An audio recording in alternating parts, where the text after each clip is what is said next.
అందమైన చర్మ సౌందర్యం మీ సొంతం. Second aqua radiance deep cleansing gel.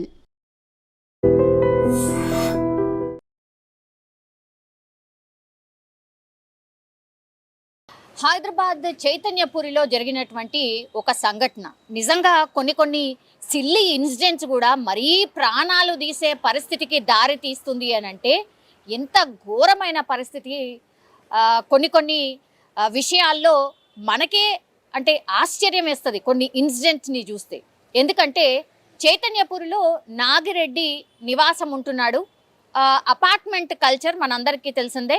So అపార్ట్మెంట్లో ఎవరైతే ఓనర్లు ఉంటారో వాళ్లకు కార్లు అంటే అపార్ట్మెంట్ని బట్టి ఆ స్పేస్ని బట్టి ఒకవేళ 3 BHKనా 4 BHKనా దానికి తగ్గట్టుగానే ఆ పార్కింగ్ స్థలం కూడా ఇస్తూ ఉంటారు. జనరల్లీ అయితే కొన్ని అపార్ట్మెంట్స్లో 2 కార్స్కి పార్కింగ్ వ్యవస్థ ఉంటుంది, లేదంటే సింగిల్ కార్కి అయితే పక్కాగా ఉంటుంది. ఎవరైనా అపార్ట్మెంట్కి చుట్టాలు వచ్చినా ఇంకెవరైనా బయట వాళ్ళు వచ్చినా మాత్రం వాళ్ళు ఆ అపార్ట్మెంట్ చుట్టుపక్కల ఉన్నటువంటి బయట పార్కింగ్ చేసుకోవాల్సినటువంటి పరిస్థితి అయితే ఉంటుంది. నాగిరెడ్డి, ఈయన పేరు వచ్చేసి నాగిరెడ్డి, చైతన్యపురిలో నివాసం ఉంటున్నటువంటి పరిస్థితుల్లో యాక్చువల్లీ 13 సంవత్సరాలుగా ఆయన రియల్ ఎస్టేట్ బిజినెస్ చేస్తూ ఆయన యాక్చువల్లీ ఖమ్మం జిల్లా సత్తుపల్లికి సంబంధించిన వ్యక్తి. బట్ 13 సంవత్సరాల నుంచి కూడా ఇక్కడే ఉండి సెటిల్ అయ్యి రియల్ ఎస్టేట్ చేసుకుంటూ ఇక్కడే జీవనం సాగిస్తున్నటువంటి పరిస్థితి. అయితే జస్ట్ ఒక పార్కింగ్ గొడవ అనుకోండి. పార్కింగ్ గొడవ అంటే ఎట్లా అంటే ఆ అపార్ట్మెంట్లోనే ఇంకొక ఆమె రాజమండ్రికి సంబంధించిన ఆమె నివాసం ఉంటుంది అద్దెకి. సో వాళ్ళ ఇంటికి వాళ్ళ మేనల్లుడు వచ్చిండు. అతను చుట్టం సూపుగా వచ్చిండు. అయితే ఇప్పుడు ఈ నాగిరెడ్డి ఎవరైతే ఓనర్ ఉన్నారో ఆయన పార్క్ చేసిండు కారు, ఆయన వెళ్ళిపోయాడు పైకి. ఇప్పుడు అదే అపార్ట్మెంట్లో రాజమండ్రికి సంబంధించిన ఇంకొక ఆమె కిరాయికి ఉంటుంది. దానికి వాళ్ళ చుట్టం సూపుగా ఆమె మేనల్లుడు రావడం జరిగింది. ఆయన కూడా ఆయన కార్ని పార్క్ చేసి వెళ్ళినటువంటి పరిస్థితి. మరి ఏం జరిగిందో ఇట్లా వెనకాల ఇట్లా పార్క్ చేసుకొని ఉంటుంది కదా, ఒక కార్కి ఒక కార్ వెనకాల ఇట్లా అడ్జస్ట్ చేసుకుంటూ పార్క్ చేసుకుంటున్నటువంటి క్రమంలో మరి ఏం జరిగిందో ఏంటో తెలియదు. ఈయనకు డౌట్ ఏమొచ్చిందంటే ఈ నాగిరెడ్డి కార్ ఆయన కారు ముంగట ఉంది.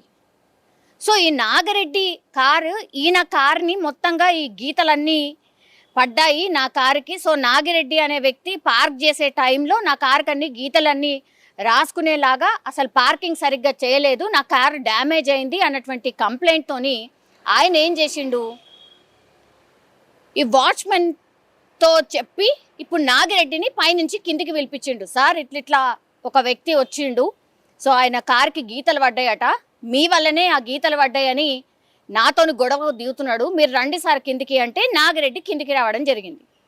ఇప్పుడు ఈ వ్యక్తి ఎవరైతే ఉన్నారో రాజమండ్రికి సంబంధించి చుట్టం సూపుగా వచ్చినటువంటి వ్యక్తి ఎవరైతే ఉన్నారో ఆయన ఇక గొడవ పడ్డమే కాదు, రావడమే ఆయన కార్ని చూపెట్టిండు. ఆ తర్వాత నా కారు ముంగట మీ కారు ఉంది, మీరు పార్క్ చేసేటప్పుడే నా కారు కన్నీ గీతలు పడ్డాయి, అంతకంటే ముందు అసలు గీతలు లేవు, ఇవన్నీ లేవు, సో మీరు చేయడం వల్లనే మీ కార్తోని నా కార్ని డ్యామేజ్ చేయడం వల్లనే గీతలు పడ్డాయి అని గొడవ స్టార్ట్ చేసిండు. ఆ తర్వాత కొట్టడం కూడా స్టార్ట్ చేసినటువంటి పరిస్థితి.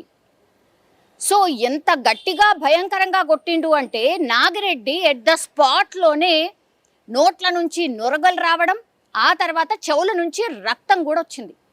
అంత భయంకరంగా ఈ చుట్టం సూపుగా వచ్చినటువంటి వ్యక్తి, అందులో ఆ బిల్డింగ్లో కిరాయికున్నటువంటి ఒక ఆమె ఇంటికి రాజమండ్రికి సంబంధించిన వాళ్ళ ఇంటికి వచ్చినటువంటి ఈ వ్యక్తి, చుట్టం సూపుగా వచ్చినటువంటి ఈ వ్యక్తి ఏకంగా అందులో అపార్ట్మెంట్లో నివాసం ఉంటున్న ఒక ఓనర్ మీద జస్ట్ కార్కి గీతలు పడ్డాయి, దానికి నువ్వే కారణం అంటే నిజంగా చూసింది లేదు, దానికి సంబంధించి అసలు సీసీ ఫుటేజ్ ఉంటుంది, ఇంకేమన్నా ఉంటాయి, వాచ్మెన్ని అడగచ్చు, అవి ఏమీ అడగకుండానే క్రాస్ చెక్ చేయకుండానే పూర్తిగా ఆయనని కొట్టడం, ఆ తర్వాత స్పాట్లోనే పాపం నాగిరెడ్డి అనే వ్యక్తి కింద పడిపోయి నురగ రావడం, ఆ తర్వాత చెవులకెళ్ళి రక్తం వచ్చింది.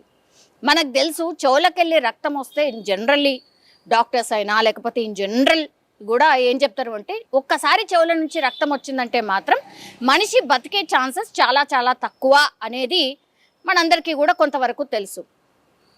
సో ఆ గొడవ కాగానే వాచ్మెన్ ఇంకా కంప్లీట్లీ ఆ నాగిరెడ్డికి సంబంధించిన ఫ్యామిలీ వాళ్ళ భార్యకు ఇన్ఫర్మేషన్ ఇవ్వడం, ఆమె వచ్చి చూసే వరకల్లే ఈ కారుకి సంబంధించి డ్యామేజ్ అయిందని నానా హంగామా చేసినటువంటి వ్యక్తి ఎస్కేప్.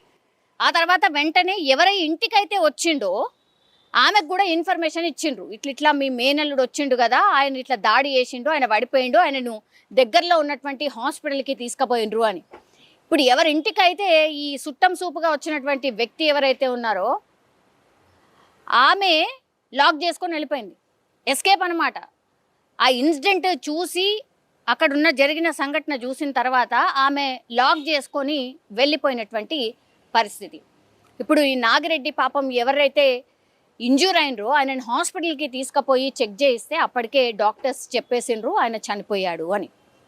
సో ఎంత భయంకరం అంటే కోపాన్ని ఇంత కూడా కంట్రోల్ చేసుకునే పరిస్థితి. ఆఫ్టర్ ఆల్ కారే కదా, వస్తువుల కంటే ఇంపార్టెంట్ మనుషుల ప్రాణాలు అనేది కూడా తెలుసుకోలేకపోతున్నారు అని అంటే ఎంత దారుణం అది. కోపాన్ని కంట్రోల్ చేసుకోకపోవడం, మనిషి మీద గంత భయంకరంగా దాడి చేయడం, ఆల్మోస్ట్ ఇక కొట్టి చంపినట్టే లెక్క, ఒక రకంగా మర్డర్ చేసినట్టే లెక్క.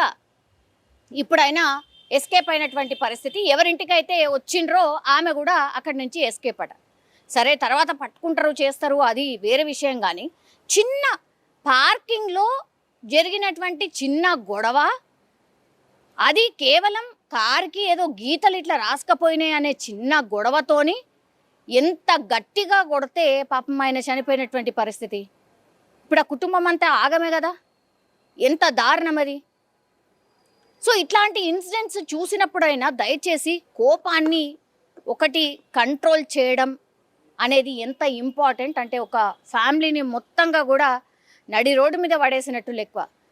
వాళ్ళు పాపం వాళ్ళ అపార్ట్మెంట్లో వాళ్ళు నివాసం ఉండడం ఏంది, ఎవరో బయట వ్యక్తి వచ్చి కార్ పార్క్ చేస్తే దానికి ఏదో గీతలు పడితే, జస్ట్ గీతలు పడ్డందుకే మనిషిని గంత ఘోరంగా కొడితే మనిషి చనిపోవడమైంది.